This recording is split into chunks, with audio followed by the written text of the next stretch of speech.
when I was in and out of the Springbok setup, it Yeah. was around the time where I wasn't playing a lot of rugby. Yeah. Yeah. So it was a little bit weird, Yeah. like mentally for me is I'm like there, but at the Sharks I wasn't playing as much, Yeah.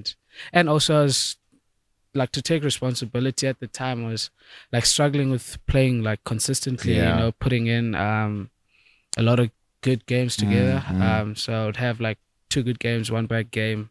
Did you think of it as well as a okay, maybe there is something here that, people are seeing in me that, others aren't seeing in me because, I'm getting call-ups to the national side, but yet at my franchise I'm struggling to get a game. Was it something that you thought, you know, others are seeing something that I probably don't see in myself? Yeah.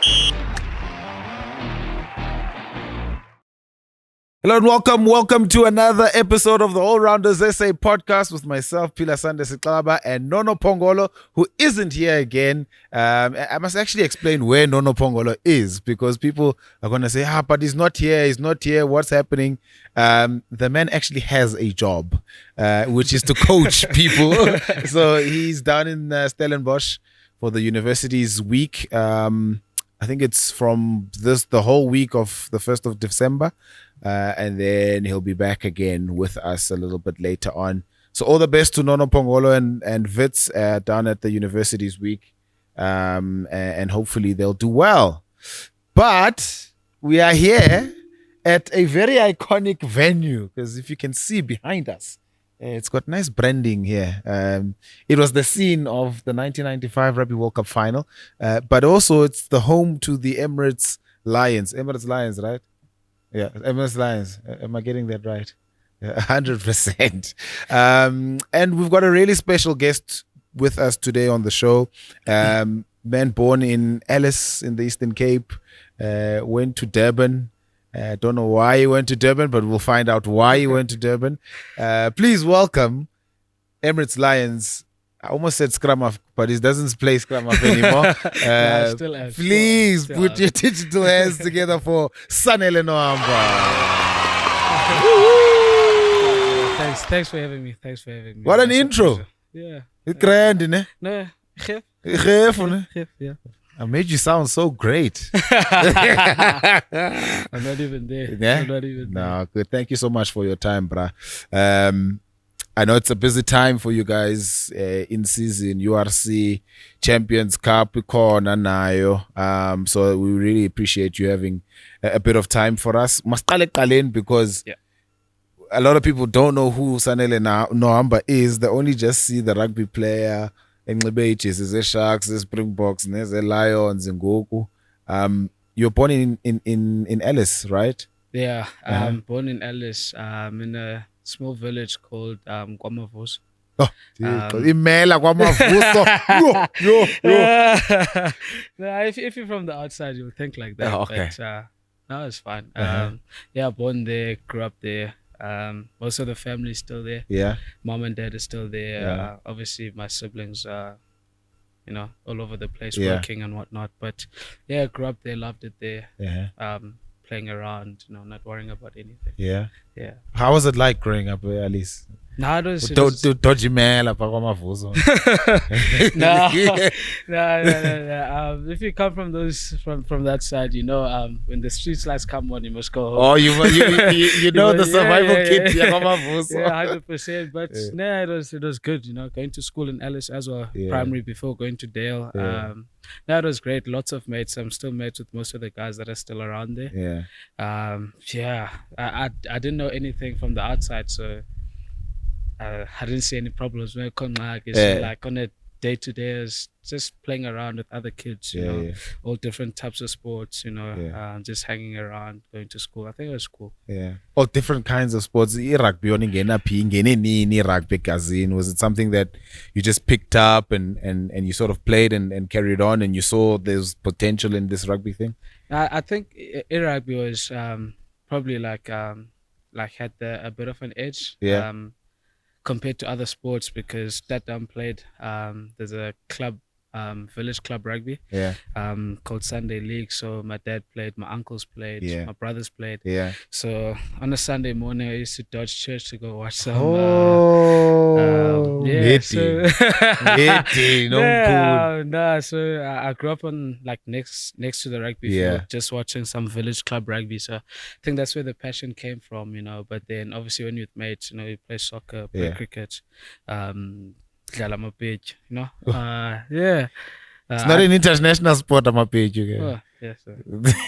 In slapping competitions, there's hope. Yeah. No. So yeah, I think that's where rugby got a bit of an edge because most of my family played. So so every Sunday I'm always there. Yeah. Even fought here as well. Yeah. On Monday nights, after school, asked my dad to drop me off at the university, watch some Varsity Shield. So I think I think that's where rugby got the edge ahead of other sports. Yeah. If ubukele forte blues, but yeah. Yeah, you could have been a forte blue. When did the opportunity to go to Durban High School appear? Because I mean, you say you obviously went to Dale Junior, grew up in Alice, and then all of a sudden you go to Durban, and that's like a whole different world to KwaMavuso and King Williamstown and the surroundings around Alice. So when did the opportunity of going to Durban High School come about? First started at Davidson, the primary school I went to in Alice. Yeah. Played cricket, played rugby, all sort of sports. And then I don't know if you know Dumbards. Dumbards. Picked me up for cricket to go to Dale Junior. Yeah. So that was cool. Then I got there, did okay. Then there's also same thing, like scouts from DHS came down to watch us play. I think we played Queens. Riza. Then they contacted Riza reunion for everyone that doesn't know. It's a reunion. So they came down, they had a chat. I think it was more of to be honest, a financial decision for my parents. Because go to Dale, I think my parents paid for boarding. Yeah. Then the school covered the school fees. The opportunity came for me to go to Durban, and financially they covered everything. So I think the decision for me was a financial for my parents, like a financial decision, because I'm one of four, so just take a little bit lighten of stress. the load. 100%. So my parents were taking after my 2 brothers and sisters, so at least if we're now into Durban, so it is just a little bit. Yeah. How was Durban? I mean, it's different from KwaMavuso. It's Umlazi is the same, but I mean KwaMavuso is different from Durban. No, I think it was a bit of a culture shock. First, 6 months or so, but adapted well because I went with 5 of my mates. Yeah. From at Dale, so. At least I had like some sort of people that I can relate to. So the 5 of us were there. But it was still a culture shock, on how people do things. Zulus do different things. We do. So things I don't know what this thing is. When you walk life, you take something here and there, but yeah, it was just a culture shock for a couple of months, but adjusted well. Enjoyed my time there. The teachers were great. They really looked after us. I can't complain.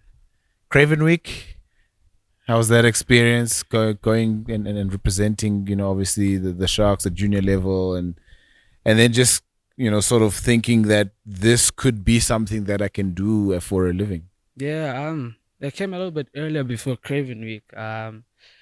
When I think I was 16, I got to meet a coach that played a really vital role in my rugby career, Scott Matthew. Coach at the Grippers, is up in America now. I think I was 16 when he retired, and then he came to our school, his school, as well as at DHS.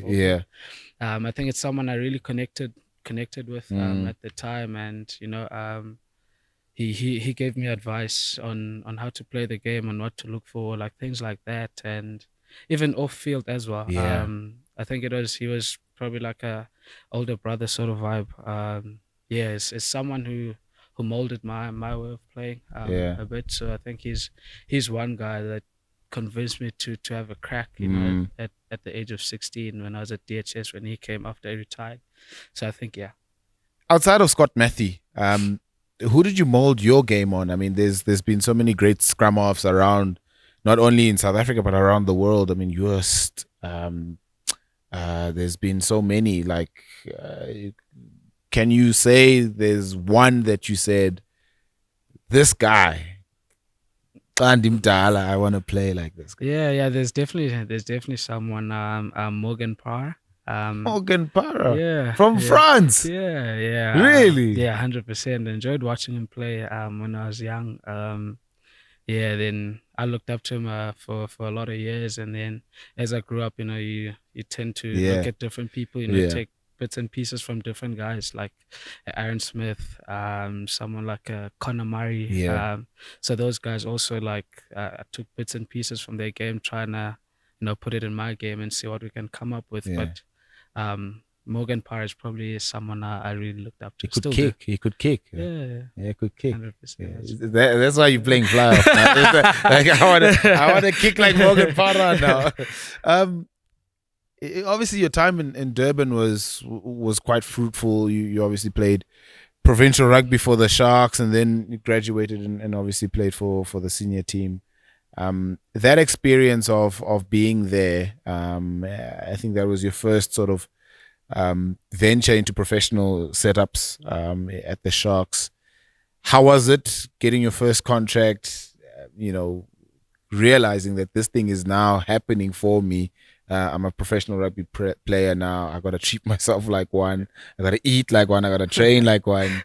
How was it, like, being a professional for the first time for Sanele Nohamba? No, it's probably like a dream come true. As we said earlier, the conversations I was having with Scott Matthew to give rugby a crack, you know, it almost like became a dream which manifested into actually happening. So yeah, no, it was amazing. Obviously being there for a while, made good connections with the people of Durban. There are a lot of friends. I think it was a easy decision for me to stay in Durban after school, and obviously my 4 or 5 years there. No, it was great. They treated me so well till the day I left. Yeah, it was amazing, you know, from coaches to the guys who run the business side of things. The players as well learned a lot, you know, going into the setup like young as a 19-year-old. There's a lot of like senior guys that, you know, took me and never felt that I was trying to fit into the environment. It was just being myself, and they allowed me to be myself, and I think it made my time there like really pleasant. And the switch then to Joburg, Durban is a far cry from what you get in Joburg. I mean, it's completely different. You know, there's sea breeze there. It's a lot more humid in Durban than here. But like, what was the decision? What was the deciding factor for Sanele Nohamba to say, I've had a great time in Durban, but it's time to move on and come to Joburg and play for the Lions? Yeah, I think the last a couple of months before I left, I didn't play a lot of rugby. You know, so I think that was one. Your currency in rugby is being on the field. To start off with. So that was that. Because I wasn't playing a lot of rugby. I wanted to play like a lot of rugby, and yeah, I had to, you know, do some introspection in terms of knowing what I want. Totally enjoyed Durban, still do. But yeah, it came to a point where I had to make a decision whether do I want to chill there and not play rugby, or move on and, you know, play a lot of rugby. So just looking to play rugby, you know, new start, new environment, see where that will go. And then Lions was the best option for me personally. Yeah. Second season now at the Lions, isn't it? And how have you found it? You know, it's obviously a tough new competition, the United Rugby Championship, but you know, there's plenty of opportunities, like you said, to be on the field and play and enjoy yourself. How have you found the environment here at Ellis Park and Emirates Airline Park? How have you found it? No, it's been great. I think from my first day, that is again, I didn't feel out of place. Yeah. You know, the coaches were welcoming. Had conversations prior to me actually committing to come to the Lions. Had a couple of meetings with the coaches, just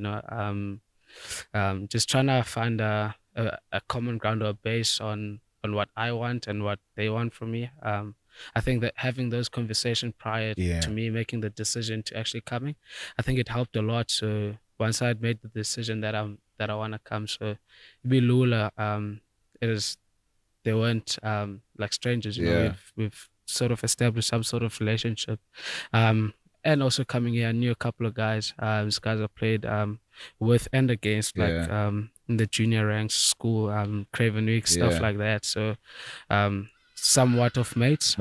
So that helped as well. And the guys that I didn't know, they were welcoming. It's a good bunch of lads.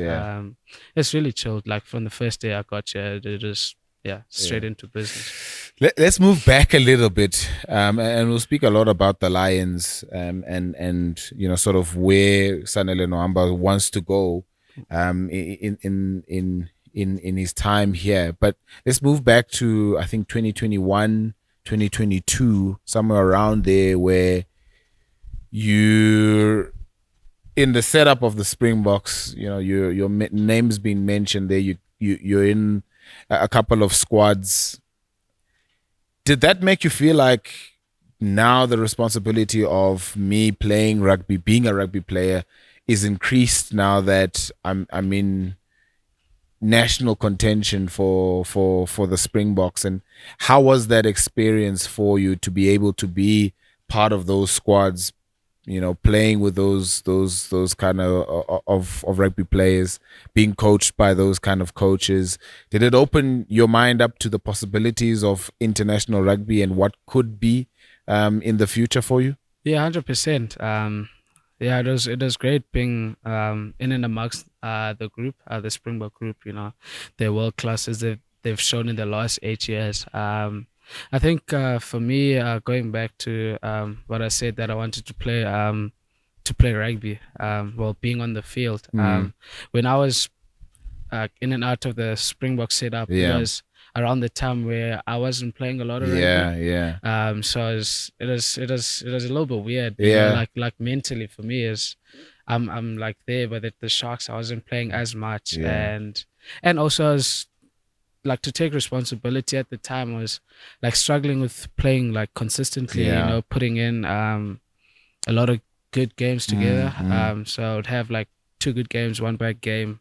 I think when I look back, it's probably one of the reasons where I was in and out the field, not getting consistent game time, and being part of the Springboks are really great. Learned a lot. It was a great experience. So that it comes back to my decision again, where let me leave the Sharks to play more rugby, to put myself in that position again, to maybe go back to the Springbok setup. Is I think the more you play, the better chance you have. That's what I believe. So it comes back to that decision that I had to make a year or 2 ago. Was it like, on the flip side? I mean, you're saying that it's weird that you were in and out of Springbok squads, but yet you're not getting as much game time for your union. Did you think of it as well as okay, maybe there is something here that people are seeing in me that others aren't seeing in me, because I'm getting call-ups to the national side, but yet at my franchise I'm struggling to get a game. Was it something that you thought others are seeing something that I probably don't see in myself? Yeah, 100%. I did at the time, and like, just to look back, sometimes I think I was a little bit immature mentally at the time. So when that would happen, then it gave me not arrogance. I don't know how to put it in words, but it's almost like when I go back to the Sharks, it's just like it's like whatever. Whatever you guys want to do, it's fine. I think the maturity side of things at the time, I wasn't matured, but yeah, I don't know how to put it into words, but it was weird though. I was consistently like in conflicts with myself, in as much as I was in that whatever mindset, but like at the back of my head, like it's like, bro, You're here. yeah, like you're here now at the Yeah. Sharks. You gotta, try and be on the field. You know Yeah. what I mean? So I don't know. I don't know how to put it into words. Yeah. Would you say that you've gone a little bit more mature now from Yeah, then? 100%. Through tough conversations. Yeah. Yeah, a lot of tough conversations with my close circle. Yeah. Obviously seeing professionals as well, Yeah. like sports psychologists, people with that are outside the environment. Because in a sports environment, in as much as we hear Yeah. someone's situation is different Yeah. to yours, so Yeah. when you speak and you might say, oh, yeah, shit, yeah, whatever. Yeah. I'm like, yeah, that's great for me. Yeah. So yeah, just getting someone like outside the environment that helped as well, and obviously my close circle like really really like helped me. Tough love, that's Yeah. tough love, Yeah. but it's conversations that had to be had, and obviously like grateful for it. I know now if it was to happen again, you know how to deal with it because you've gone through such. I think it was one of the things that was really good for me, in terms of maturity wise. Yeah. Even though I'm still a little bit young. Mm. Is there a role for those kind of professions for a professional like you to be able to go and say, look, I'm struggling with this thing. I don't think that I'm making the right decisions. I need help from somebody that knows how to sort of navigate into ezifana nezi. Zizinto, do you think that most rugby players or professional sports people should be going through and making sure that they do get the necessary help that they need for baba bakwazi ukuqhubekeka I think in their Gogo, careers? Yeah. yeah, I think Gogo, it's much better. It's something that players like openly speak about it. Yeah. It's not a matter of bah you wanna seek help from the outside. It's frowned upon. So I think it's a little bit better. But I think maybe like in the team environment there is like for me personally, I think there is like a space for someone like that. Yeah. Like at the moment I do it like on my own, like on my own capacity outside the union, just on my Yeah. own personal Yeah. time. So I think it's been great for me. Yeah. No, a couple of mates of mine also do it. Yeah. And it's helped them as well. A really good friend of mine, I won't mention his name, but Yeah. he's also not here.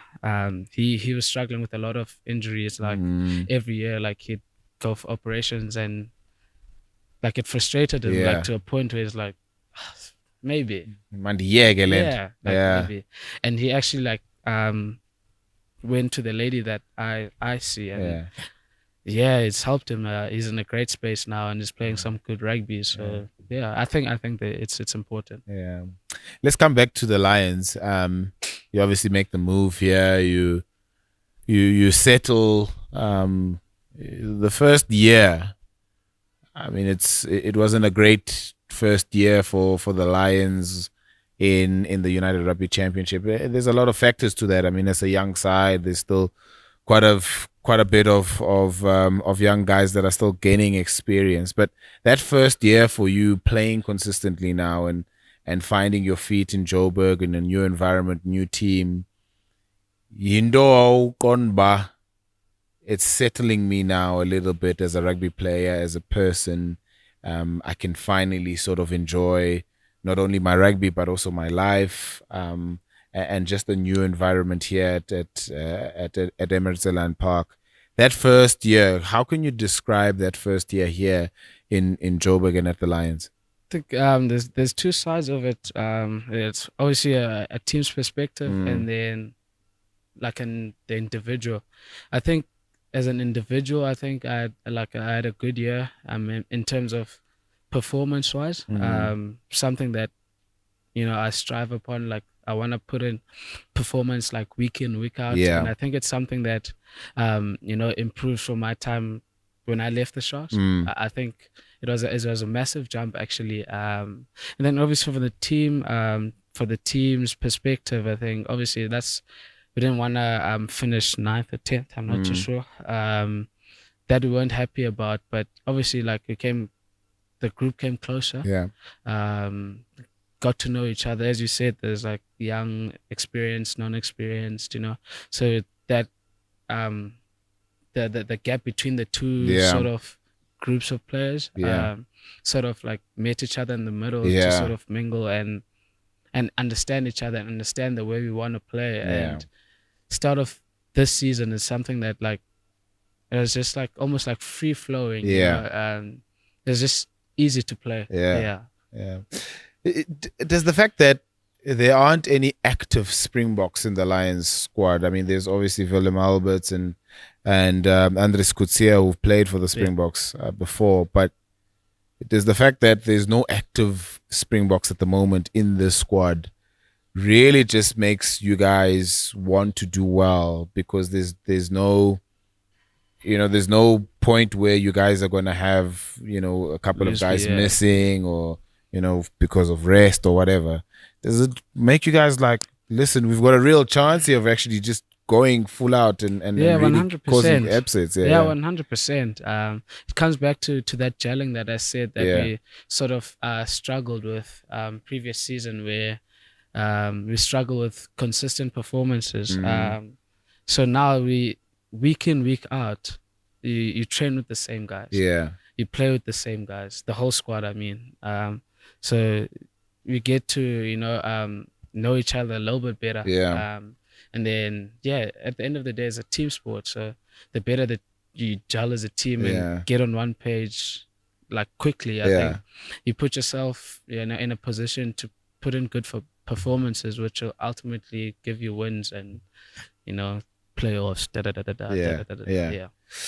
Touring in this competition has gotten a little bit tougher this season. I mean, you guys were on a 4-week tour to Europe, and you obviously came back with 1 win there, or 2 wins? One. It was 1 win.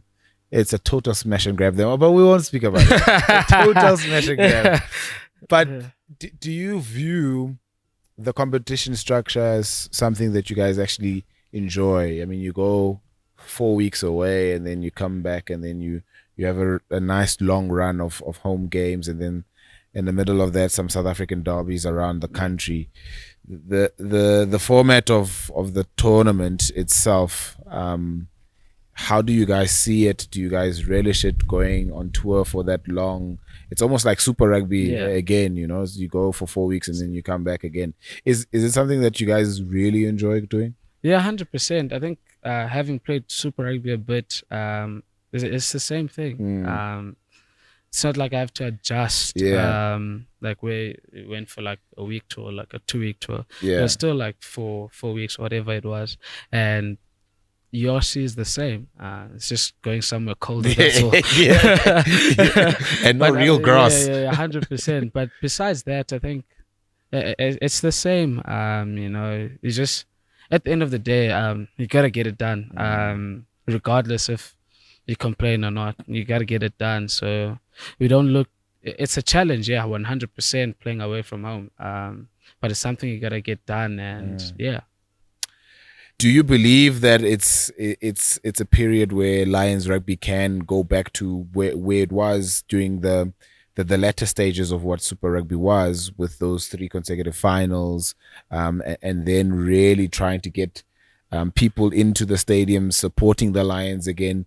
Do you feel like this group has that bigger responsibility of making sure that they take Lions rugby back to the top where it was, and of course selling tickets again? 100%. I think there's massive potential. Guys like you mentioned now are playing awesome rugby. Like Kewen, all of those guys. If you take like those guys, they're like 22, 23, and you speak about experience and whatnot.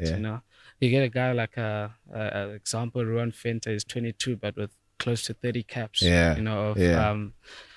First class games, so stuff like that, by the time we gel so well together, there's so much experience, but a young age where you can put in performances that's going to attract people to the stadium and get us wins that will get us into playoffs. And at the end of the day, people wanna support a winning team. Yeah. So if we stay together as a group and put in those performances and get to playoffs and win playoffs, I think that's when you see people coming to the stadium. For example, like the last 2 years, the Stormers, they're winning, and people want to watch a winning team. Yeah, 100%. So there's no shying away from it. You have to win to get people to the stadium. So and one of the things is connecting with Joburg, like the city of Joburg, getting people to get to the stadium, and 100%. And that's I think for me, it's the most important thing that we need to do is win chips, and then there'll be people coming to the stadium. Challenge Cup is a different challenge though to URC. It's teams that you guys wouldn't normally sort of watch or play against. Are you guys relishing the opportunity of being able to play Challenge Cup and obviously doing well? I think it's Perpignan this weekend. Is it something that you guys really think, yes, even with the URC and what we're doing there, here is a different challenge, different opportunity to actually shock teams and big teams in European rugby? Yeah, 100%. It's like I think as any rugby player, you want to test yourself against the best players from different places as well. The best of the French, the best of whoever. That gives you the opportunity to prove yourself as a rugby player. Against the Frenchies, the English guys, whatever it is. And also it's another chip you can win. Gives you another opportunity to win a trophy. To bring people to the stadium. So it's a challenge that we really look forward to and we're really excited about. We spoke about the older players in the squad. Willem Alberts, I think he's almost 40 years old now and he's still going strong. Andres Kutsia. He's amazing. I don't know how you do it. I'm 32 and I'm like, no way. I saw Zengwa's not rugby anymore. How much guidance and experience do those guys bring to the majority younger group of the squad? I think they're really really chilled guys. Just off the field, it's someone you can chill with, have a beer with, or whatever. Off the field, they're really nice people. And then you see when there's a lot of panic in the game or pressure moments, that's when you see that sort of experience, of Bubu's, Dreya, Willem, those guys. That's when you see when the pressure is on, or it's a really close game. That's when you see that maturity. They're like, hey boys, listen, this is what we're gonna do now. Let's do this, and this. Okay, cool. Then it sort of puts everyone at ease and okay, cool. Like the big boys are need to panic. The big boys are panic. Nah, so then it just puts everyone at ease. It's like, okay, this is what we're doing. Let's just go flat box and do whatever the plan is. I think in those moments they're the guys we look to now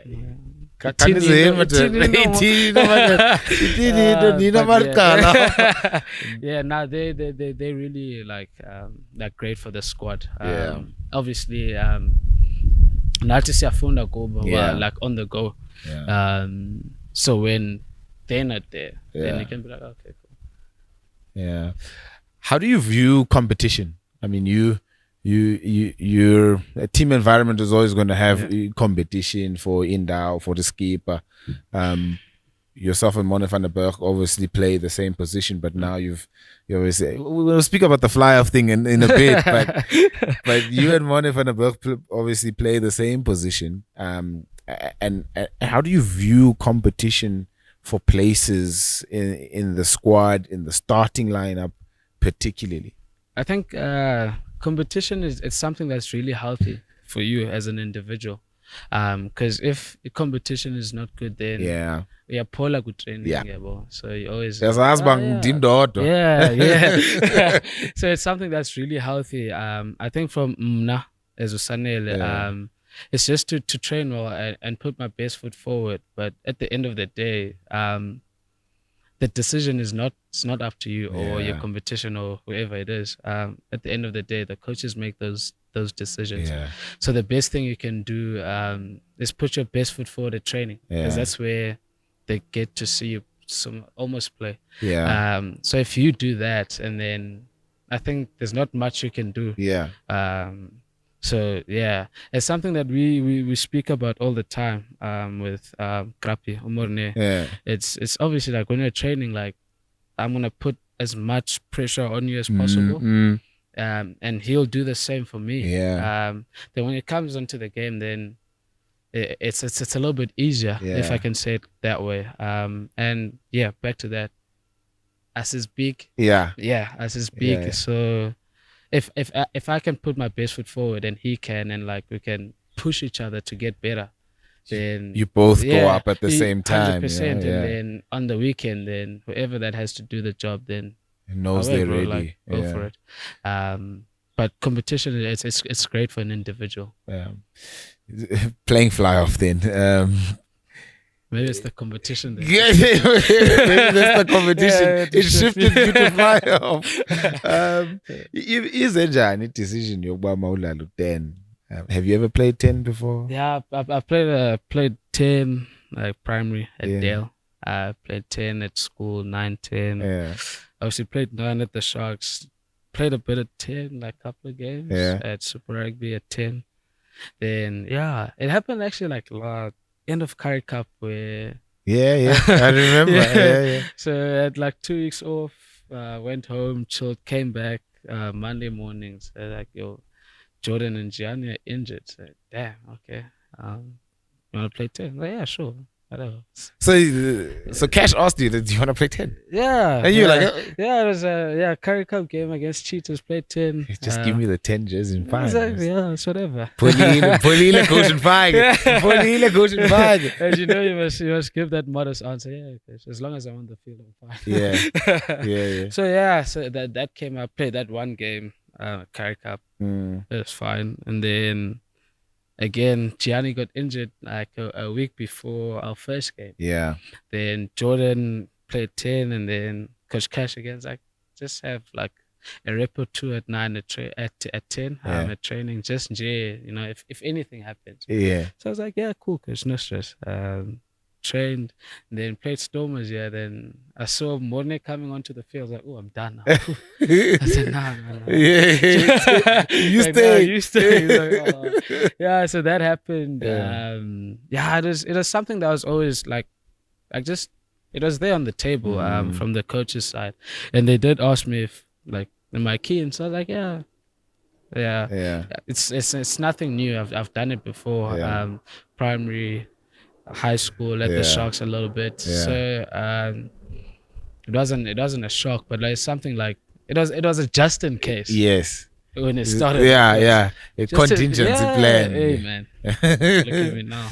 Is there much difference to 9 and 10 though? Do you feel like there's a difference between playing 9 and playing 10? Obviously the numbers are different, but do you feel like in a game perspective, a game plan perspective, is it something that there's a slight difference in playing 9 and 10? There is a slight difference, I think. As a 10, you know, there's a whole lot of responsibilities on your shoulders, and at 9, there is a lot of responsibilities. Like most of the time, it's just helping the 10 out. Yeah. But at 10, it's you need to be the guy that puts the team in the right areas to play. You're the guy that needs to give directions to the big boys. You're the guy that they look to for a game plan or what's needed at a specific time or whatever it is that's happening in a game, you know.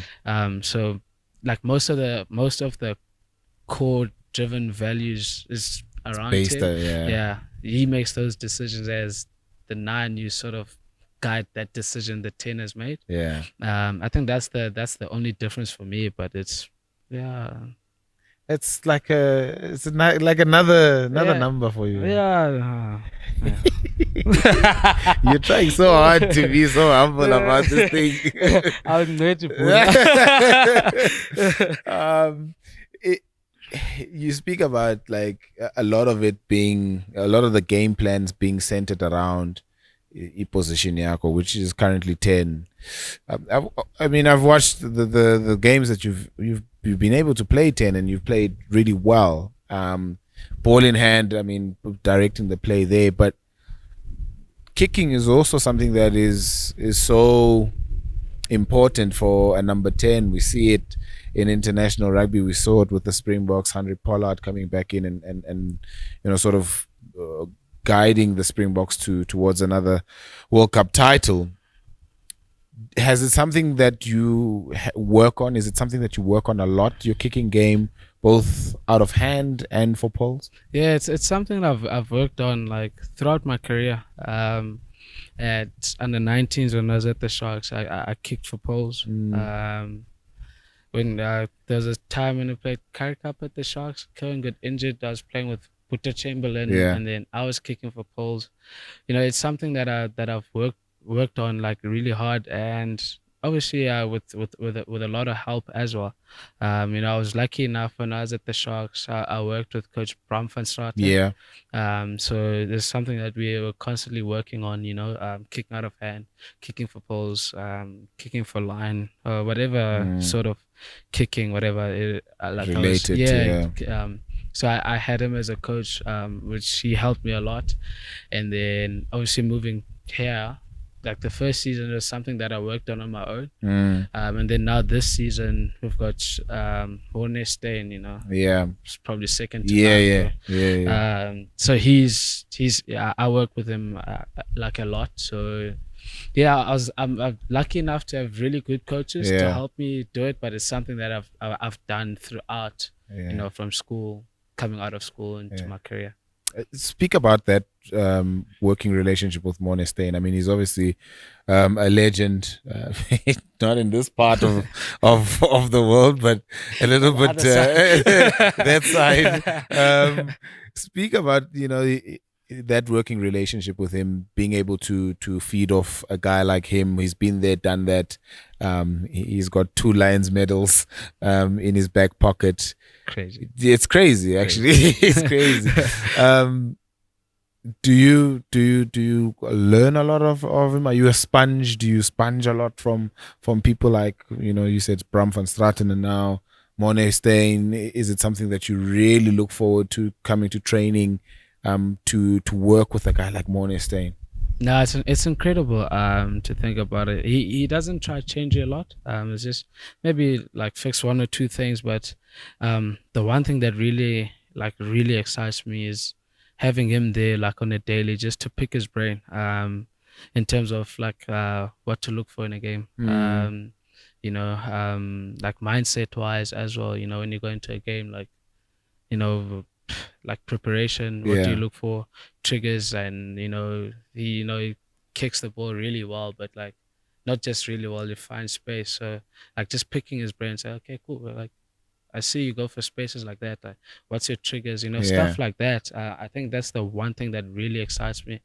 Just having to pick his brain like on a daily basis. I think that's really cool. And the general relationship with the coaching staff, how is it? Obviously relating to you and the younger guys, having a coach that is relatively young in himself, in Cash van Rooyen. Do you guys relate a lot better to a younger coach? You've had who did you have as coach at the Sharks?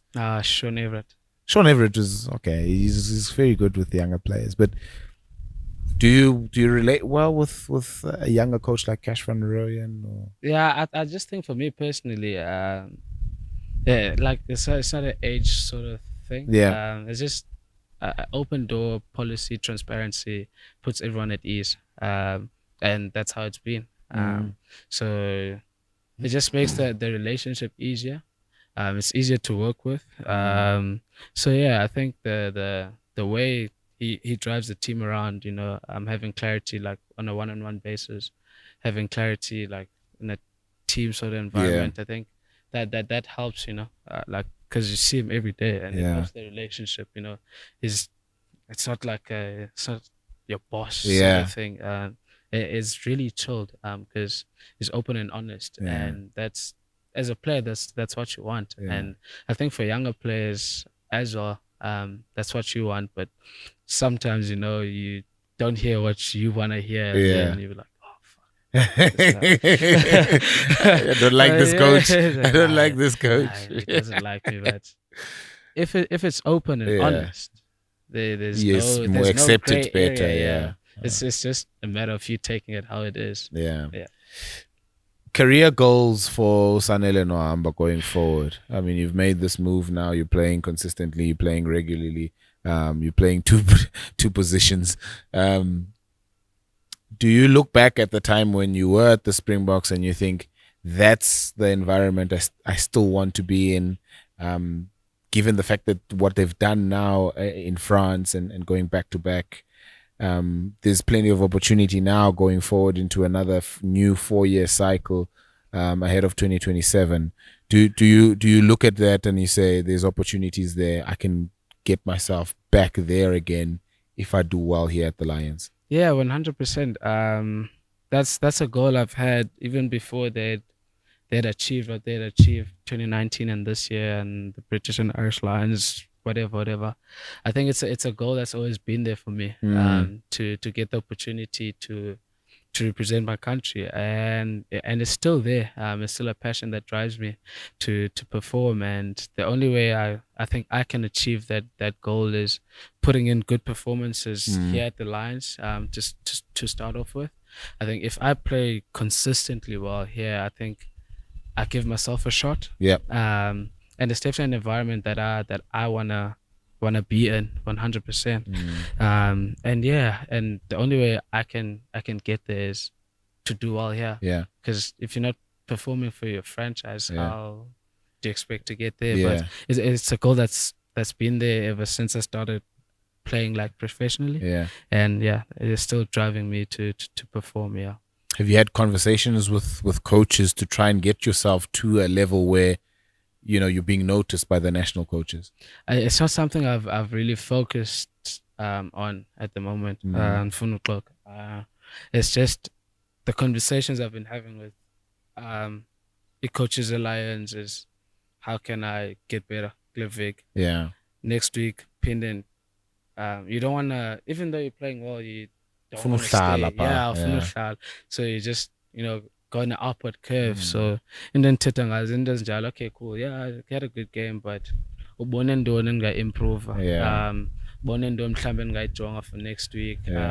Into ezinjalo, I think zizo ezinonceda ndifike phaa, but conversations endinazo no coach asingiselanga kwi-Springboks. Kudlala kahle. And ndingumuntu othandayo uwina, bro. Yeah. Yiloo nto endiyifunayo. So I think into endi-focused kuyo ngoku kuwina for the Lions and performing and playing well.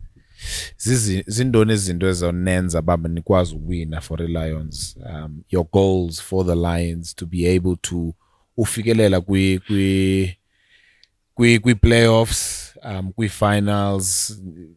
Like you said, there's plenty of opportunities now kwi URC na kwi Challenge Cup baba nikwazi ufikelela kwi playoffs na kwi finals. Zindoni izinto funeke nizenzile as iqela le Lions to say we want to be involved in these big matches where it counts the most, where we have to grind out a 1-point win here, or having to travel to Glasgow or Munster or wherever to go and get the result. What do you need to do as a Lions team to be able to get yourselves into as opposition as a Fananezo and ultimately be winners? I think it's not to go away from the Lions way, the way we want to play. And the one thing we struggled with last year is like we tend to go away from our Lions way, our style of play, which is entertaining rugby. Yeah.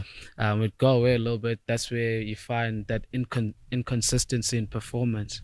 I think if we consistently stick to the Lions way of playing rugby, I think that will put us in a good position to put in great performances week in, week out. Yeah. I think if you look at teams that have been successful, like in the past, they play for example, Springboks. Yeah. They've got their style of play. And they don't change. Yeah, you know it's coming. Yeah. But if you do it really good, Yeah. you can't stop it. Yeah. You know? So it's something that we can take from those guys, is not differing from our style of play, but just consistently doing it really well. Yeah. That's how we're gonna achieve what we want to achieve. Yeah. I want to go back a little bit to that, sort of that competition conversation of which guys you really want to push and measure yourselves against. There's a lot of good nines going around in the country. There's plenty, there were 4 in one squad for the Springboks of the World Cup. So there's plenty of shows the quality. Exactly, So how do you crack yourself and say that I'm putting myself a little bit further than these guys that are being talked about ahead of Sanele Nohamba? I think it comes back to that, getting to play against them. Yeah. Though you don't make it personal, of course, in terms of I'm gonna try and outplay A, B, and C. Yeah. If you perform really well in helping your team win, it becomes evident that you're playing well, better than maybe someone else. So if I think some people like sort of make it a little bit personal, where it's like, okay, I'm playing against Grant. I have to do this and this and this. And then you end up deferring for what the team is trying to achieve. So if I can play really well and contribute to the team's win, those things become evident. Oh, like he's performing more consistently, or whatever. So playing really well for your club, I think it's important for me, instead of making one-on-one battles, trying to outplay XYZ. You know what I mean? Yeah. How's your relationship with those guys? I mean, Grant Williams, Jaden Hendricks, as guys that you played with at the Sharks and in Durban. There's quality nines at the Bulls as well. Zach Berger. There's plenty going around. Janchis at the Stormers. How's your relationship with the other nines in the country? It's great. It's good. Like a guy like Herschel, I wouldn't say like we're really friends, but like we're cool when we see each other. Like we're cool. Stuff like that. Like me and Jaden go way back. To like Dale. So we really have a really good relationship. And then me and Grant. At the Sharks, we spent a lot of time together. When I got there, he was there as well. So that relationship it's good, we chat now and again, just catch up. So, yo, bro, you're playing really well, or whatever it is. It's good. Like Jaden, Grant is probably the ones I'd say like I'm close with, because spent a lot of time together. We became like actual friends. So the relationship is cool. The business end of side, it's just between the 4 lines. After that, then it's chilled again. It's good. We obviously spoke about how difficult it is playing in different conditions abroad and going to the UK and in Europe during this time of the year. But playing here in December, it's not the easiest thing in the world, is it? Like you're playing. I think this past weekend you played through a heat wave and it was about 35 degrees against Zabre. And it was 5 o'clock. Yeah, we played at 5 o'clock, and it was still very hot. How are you guys finding the contrasting conditions of going to Europe, where you hardly see the sun out, and then you come here, it's boiling heat? I just think whoever adapts well, like soon, I think it's probably the team that really wins, stuff like that. So I think when we came back from Europe, we knew what we were coming back to, and we didn't like put aside the fact that we were also there for 4 weeks. So just trying to get it out the way. Like that week when we came back, it was boiling hot, and then we got to train, and then the guys that didn't go on tour, they were skinning us. They were skinning us into pieces, and then you get a little bit frustrated. You're like, what's going on? Then you're like, nah, man, fuck. I was I was out Europe there. for 4 weeks. and I'm struggling to breathe with the Yeah. high felt and the heat, but the guys that are here are firing. Yeah.